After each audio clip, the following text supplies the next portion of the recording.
Magandang araw po sa inyong lahat. Tayo po ay naririto sa oras na ito upang muli makapakinig ng salita ng Diyos at patuloy tayong lumago sa kanyang kaalaman, sa kanyang mga salita.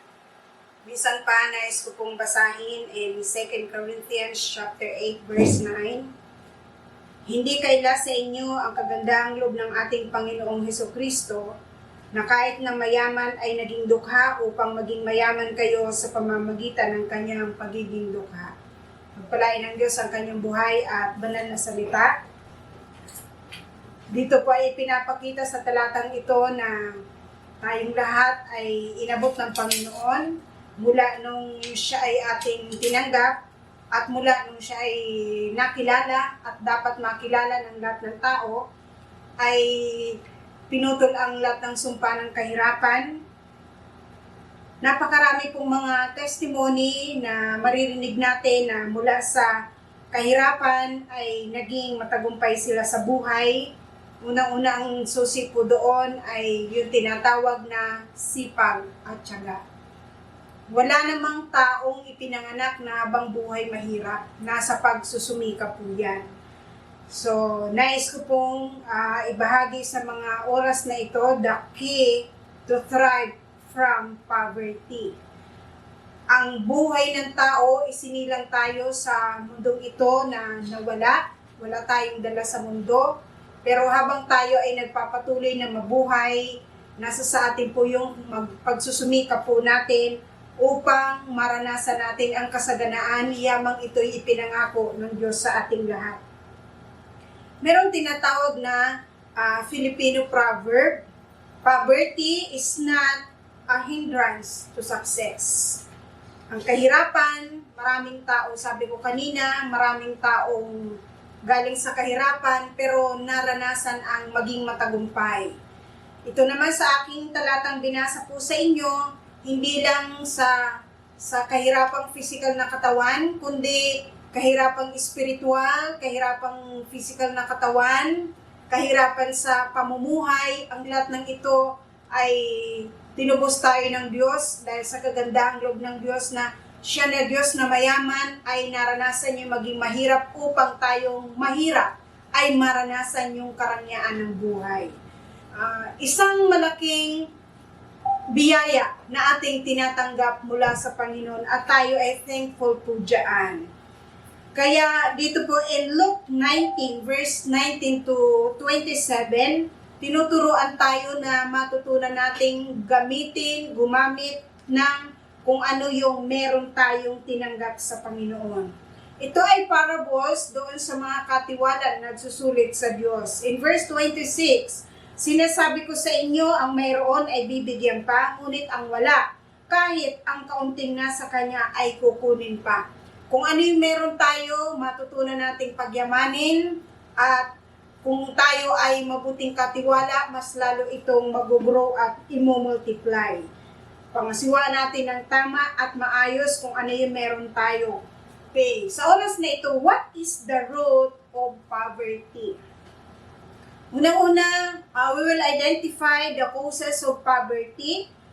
Babasahin ko po yung 8 na nagiging dahilan ng kahirapan, hindi lang ng individual, kundi sa ating bansang Pilipinas, ay akin pong iahayag sa inyo. Number 1, low to moderate economic growth from the past 40 years. Lalo itong sa panahon po natin ngayon din na nasa pandemic tayo, na ang sabi ng iba, it will take 2 years bago makasurvive, na napakaraming may mga trabaho, ang nawala ng trabaho, at syempre krisis ng buhay, so dagdag ng kahirapan po yan. Low growth of elasticity of poverty, reduction, weakness in employment of generation and the quality of jobs generated, failure to fully develop the agriculture sector. Yung mga pagtatanim ay minsan din kapag hindi umuulan, ay isa din yan na nagkakaroon ng drought sa mga pananim. High increase during the crisis period, and then high levels of population growth. Minsan, walang enough na kabuhayan pero madami yung mga supling na dapat pakainin. High and persistent level of inequality, incomes, and assets, which dampen the positive impacts of economic expansion, and recurrent shocks and exposure to risk, such as economic crisis, conflicts of natural disasters, and environmental poverty. So, iyan po yung mga kadahilanan ng paghihirap sa ating bansa. Kasi as a general sa ating bansang Pilipinas, dito po tayo nakatira, makikita po natin iyan yung cause. And sometimes kasama po tayo sa nagsasuffer at nakakaranas siya. Kasi minsan yung mga iba may trabaho nga, pero syempre yung kanilang kita ay hindi enough para matugunan yung pangangailangan ng pamilya. So iyan po yung mga kadahilanan, and spiritually, alam po natin na may mga kadahilanan yung kahirapan sa buhay ng tao. Unang-una yung kasalanan na umaalipin sa kanya. Pangalawa ay makita natin that we need to evaluate your spending. Measure your income to your expenses. Dito ay pinapakita po, lalo po sa panahon natin ngayon na almost nitong katapusan ng June, dito pa lang magsisimula na babalik pa unti-unti. Pero hindi pa ganun ka-confident yung mga taong nagtatrabaho sapagkat sabi nga, yung kaaway na hindi nakikita ay laging naririyan, hindi pa totally or fully recovered sa mga ganitong sitwasyon. Kaya pag-aralan na minsan dati yung ating mga the way of living ng bawat pamilya ay dapat po natin itong makita. Tingnan natin yung pumapasok na pera at sa halaga rin na ating mga gastusin. Using of gadgets and loads. Sometimes, isa to pag sa isang pamilya o karamihan ngayon sa mga sambahayan ay meron ng mga nakakabit na internet. Pero kapag walang internet, ang bawat pamilya ay nagpapanood. Could you imagine that? Iyan po yung minsan na hindi natin nakikita isa sa bahagi ng kapritsyo ng buhay ng tao, pero hindi natin nakikita na kapag walang income, pero kailangan laging nagpapaload, dagdag ng kahirapan po yan. Gusto ko lang po tanawin natin yung realidad ng buhay. Another one ay yung mga food cravings. Siyempre, sumasabay tayo sa trend ng panahon natin ngayon. Pag-aralan natin kung paano tayo mag-adjust sa mga panahon na nasa krisis ang buhay. Another one, check your stewardship attitude. Sometimes people who are earnings, and then, naglilist sila ng kanilang mga expenses, as I have said kanina. But, those people who are not working and just accepting the amount na binibigay sa kanila, could not experience hardship. I'll give you the example. Sometimes po yung mga OFW, makikita natin na gano'n na lamang ang hirap nila doon.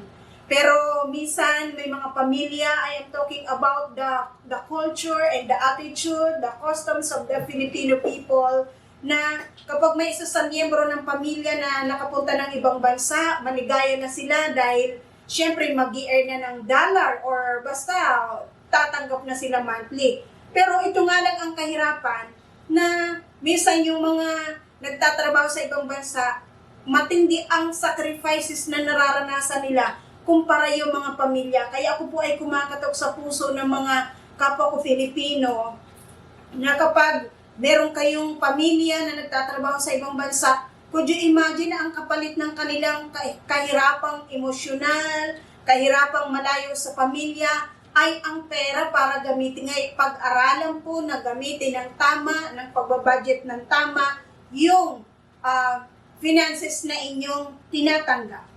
And makikita po natin dito sa Luke 16 verses 1 to 2, sinabi ni Jesus, sinabi rin ni Jesus sa kanyang mga alagad, may taong mayaman na may isang katiwala. May nagsumok sa kanyang nilulustay nito ang kanyang ari-arian. Kaya pinatawag niya ang katiwala at tinanong, ano ba itong naririnig ko tungkol sa iyo? Ibibigay mo sa akin ang ulat ng iyong pangangasiwa sapagkat tatanggalin na kita sa iyong tungkulin. So, pag-aralan po natin na maging mabuting katiwala tayo sa mga grasya na tinatanggap po natin. Pangako ng Diyos yan na maranasan natin yung kasaganahan sa buhay in a proper way. Another one, live according to your means. And Jeremiah 9:23, ang sabi ni Yahweh, huwag ipagmayabang ng matatalino ang kanyang karunungan. Unang malakas ang lakas ng kanyang taglay, ninang mayaman ang kanyang kayamanan. Kung ano yung meron tayo ngayon, hindi natin pwedeng ipagmalakihan sapagkat pwede yan mawala in a twinkle of an eye. Kaya pag-aralan natin na hindi tayo nang aapi ng kapwa, hindi tayo nakakaapak ng kapwa, kundi yung grasya na tinatanggap natin ay tama lang na namumuhay tayo na pagiging na tayo ay matapat. Dito sa mga kapatiran na meron pong mga businesses, mamuhay po tayo ng tama na hindi tayo nakakalamang sa ating kapwa. Treat people fairly. Proverbs 14:31, ang umaati sa mahirap ay humahamak sa may kapal, ngunit ang matulungi nagdudulot ng karangalan. Very practices na po sa panahon po natin ngayon, yung pag-extend ng kamay, pagtulong sa mahirap. Pero alam niyo po ba na kahit hindi sa panahon ng pandemic ay matutunan po nating mag-share sa kapwa, tumulong, at ituring sila ng maayos kahit wala silang masasabi nating enough na kabuhayan o ano man ang kanilang pamumuhay. Kasi mamaya at the end ng aking lesson ay ipapakita ko po sa inyo na ang mga material na bagay, ang kasaganaan, ang pera na tinatanggap natin, iyan ay mga pansamantala lang. Proverbs 17 verse 20, ang masamang isipan ay hindi uunlad, ang sinungaling ay aabot sa kasawiang palad. Kaya siguro ito din po ay sa mga, may share ko lang sa mga nagdinegosyo, na mga nakikinig, na sana kumbaga tama lang, kung tutubo tayo, tama lang. Anyway, si Lord naman nakakakita ng desire ng ating mga puso, na wag naman yung masyadong tubong-tubo tayo, may mga sinasabing tubong lugaw, pero at the end, makita po natin na masyado tayong nakakalamang sa kapwa. It is the will of God to thrive from poverty. Nais ng Diyos na sa mga tinalakay ko na ito, nais ng Diyos na mag-bloom tayo mula doon sa kahirapan na yun. Nais ng Diyos na mapagtagumpayan natin yung kahirapan. Kaya nga, nung si Jesus ay dumating sa ating mga puso, tinubos niya tayo sa sumpa ng kahirapan, tinubos niya tayo sa sumpa ng kasalanan, maging sa ating physical na katawan ay pwede nating maranasan ang kagalingan at kapangyarihan na galing sa Panginoon. So, kalooban ng Panginoon na tayo ay maranasan natin ang sumagana. Unang-una ay dapat nating maintindihan obedience to God and His Word. In Deuteronomy, ito po ay hindi ko nababasahin, Deuteronomy chapter 28 verses 1 to 14, nais ng Diyos pagpalain ka niya. Nais ng Diyos, maranasan mo ito, pero naroroon ang kondisyon. Kung iyong didinggin at susundin ang tinig ng Panginoon mong Diyos, ang pagpapala ay susunod sa iyo at ang pagpapala ay mangungunahan sa iyo. The key for that is obedience. I will mention to you 5. Unang-una, blessing will follow you. Blessing will overcome you. Blessing to your resources. Pagpapalain ng Diyos ang iyong mga resources, ang mga pinagmumulan ng iyong pinagkakakitaan. Pagpapalain ng Diyos ang iyong bangan. Blessing look like the promised land. Ang pagpapala ng Diyos, mararanasan mo if you could read that Deuteronomy 28. Pasasaganain niya ang iyong lupain. Open the windows of heaven for you to be blessed. Nais ng Panginoon, maranasan mo ang pagpapala. Pero ito po ay conditional. Bakit? Matutunan nating sumunod sa Panginoon. Kaya nga, number 1 is we need to obey God. We need to obey His Word. Then the other one, establish a right relationship with God. In John chapter 10 verse 10, dumarating ang magnanakaw para lamang magnakaw, pumatay at manira. Naparito ako upang ang mga tupa ay magkaroon ng buhay. Buhay na masaganang lubos. In other version, buhay na masagana at kasiyasiya, or in English word ay abundant life. Nais ng Diyos maranasan natin yan. You must experience abundant life without any sickness, any diseases, or maging kakulangan. Kumbaga, we know that God is more than enough. Jesus redeemed us from the curse of poverty. Tinubos niya na tayo doon. Mula nung siya ay napako sa krus ng Kalbaryo, lahat ng kahirapan from A to Z, tinubos tayo niya doon. Pinutol ang sumpa ng kahirapan. Ano ang dapat natin gawin ay sumampalataya sa Panginoon at mamuhay na sumusunod sa kanyang mga salita. In 2 Corinthians chapter 8 verse 9, ito yung teksto po na binasa ko kanina, na dahil sa kagandang loob ng Panginoong Diyos sa atin, na siya na Diyos na mayaman ay nagpakadukha upang sa kanyang karukhaan tayo ay yumaman. Kaya nga po ay dapat nating matanaw po yun na kailangan nating mag-establish ng tamang relasyon sa Panginoon. Nais ng Diyos na maranasan mo yon, na hindi lamang natin naririnig sa iba individually, ay maranasan natin yung kasaganaan galing sa Panginoon at hingiin po natin yan sa Diyos. Apply the biblical principle of prosperity. Ano ibig sabihin ng prosperity? Prosperity means, ayon sa Webster definition po, ay at maging sa iba't ibang pangunawa mula sa Greek and Hebrew word, ito yung some characteristic of prosperity na makikita natin. I'll give you 9. Plenty. To be over and above, to abound. Advance or gain in anything good or desirable.